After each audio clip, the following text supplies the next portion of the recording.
Mateusz Gamrot and Arman Tsarukyan went tit for tat in the UFC on ESPN 38 main event.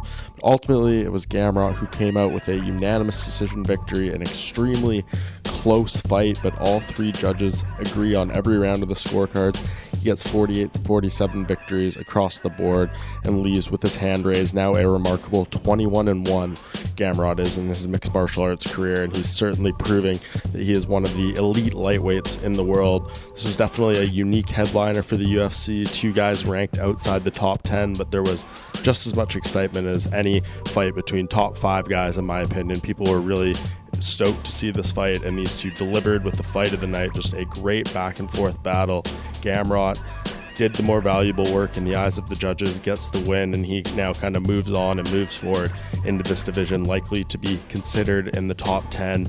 The question is, where does he go in terms of fights? He called out Justin Gaethje in the post-fight interview and the post-fight press conference. Well, that sounds like a fantastic and fun fight on paper.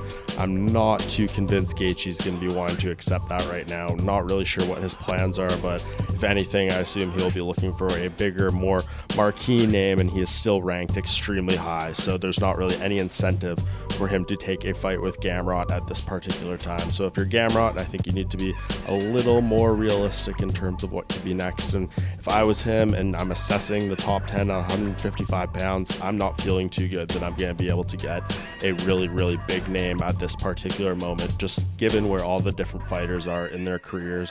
One fight that I do think could be realistic for him is the winner of the July 9th UFC Fight Night main event between Rafael dos Anjos and Rafael Fiziev. I think that, especially if Fiziev wins, that could be a fight that is extremely likely to happen. If Dos Anjos wins, I'm not exactly sure if he'd be willing to take on a Gamrot. I know he's always shooting upwards in the division, but perhaps the UFC could make that happen. We all know RDA is willing to fight anyone, and his resume proves that at this point in his career. So Gamrot, definitely like his idea of shooting for the stars, but I think he is probably going to have to land on the moon a bit in this one. I think even as a consolation, the winner of RDA and Fiziev would be, no matter what, a great fight and still do big things for his resume if he could get a victory over either of those men. So if you're Mateusz Gamrot, you are pretty happy with the position you are in your career, and definitely takes a big leap forward winning his first UFC main event.